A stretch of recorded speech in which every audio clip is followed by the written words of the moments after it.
Pada ulang tahun Partai Komunis Tiongkok minggu lalu di Taman Tiananmen, Xi Jinping dengan percaya diri berpidato yang isi pidatonya cukup menggentarkan banyak negara di dunia. Para pakar intelijen pertahanan dunia geger. Analisanya, pernyataan Xi Jinping ini tertuju pada gerakan negara G7 yang dengan terang-terangan anti strategi ekspansi Tiongkok yang dibungkus dengan bantuan ekonomi. Seperti strategi banyak penyebar agama agar agama mereka dianut banyak orang, mereka pakai strategi memberi bantuan ekonomi agar banyak orang jatuh hati dan berpindahlah menjadi penganut agama tersebut. Atau seorang playboy tebar pesona dengan sering memberi hadiah pada gebetan-gebetannya agar kemudian jatuh hati untuk dipacari. Kalau playboynya sadis, tujuan memacari cewek tersebut untuk diambil warisannya, dan itu sangat kurang ajar. Kita kembali ke Tiongkok. Tiongkok pakai strategi yang sama, ambil hati dengan bantuan ekonomi. Tetapi bukan uang yang diberi adalah produk. Produknya buatan di negeri Tiongkok, di mana modalnya cetak duit berbasis produksi. Sederhana kan? Tapi pejabat negara yang negaranya takut dengan Tiongkok dipasang doktrin bahwa kalau cetak uang itu akan inflasi negaramu. Wis, sakarepmu bos. Ingat, jabatan ada batasnya, ilmu juga ada batasnya.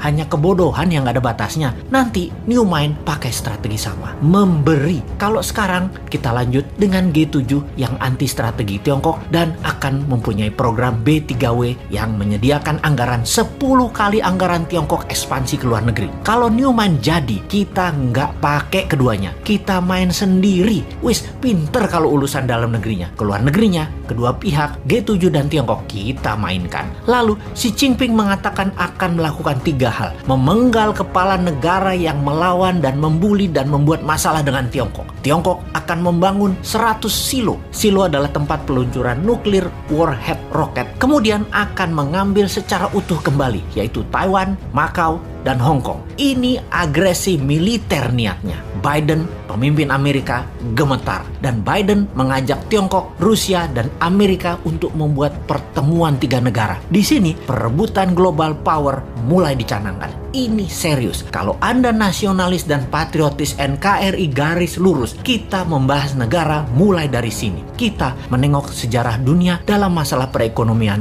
dunia. Tiongkok sejak 3000 tahun yang lalu adalah wilayah perdagangan dan produsen terbesar di dunia. Di zaman Bizantium, Konstantinopel, ada Alexandria misalnya. Banyak lagi wilayah yang sudah lengkap bentuk negaranya dan makmur. Semuanya berdagang dengan Tiongkok. Baru dalam 200 tahunan ini, Tiongkok kalah dagang dengan dunia barat karena kemajuan teknologi yang pesat di Eropa dan Amerika. Hingga Amerika kemudian membangun Korea Selatan dan Jepang untuk menguasai pasar Asia Timur. Namun, strategi Deng Xiaoping di tahun 1979 hanya dalam 40 tahunan, Tiongkok kembali menjadi yang terbesar perdagangannya. Salah satunya memang bangsanya terbiasa berproduksi, terbiasa dagang, dan kuat lapar bangsanya. Secara bawah sadar, bangsa Han itu adalah bangsa pedagang, pandai memberi di awal, pandai merendah, pandai dagang tanpa untung, yang penting pembeli untung dulu, pandai putar uang, dan jago dalam kesehatan alami biomedisin tradisional ala timur. Secara ekonomi dan kesehatan memang di nomor 1 dan 2 kan, baru makanan. Mereka itu jago makan. Makanan mereka enak-enak. Secara dasar kehidupan, pola pikir bawah sadar mereka ya happy-happy dan kerja keras. Work hard, play hard. Jangan kayak di negara tetangga. Banyak yang work soft, no play. Ai mate dah lu.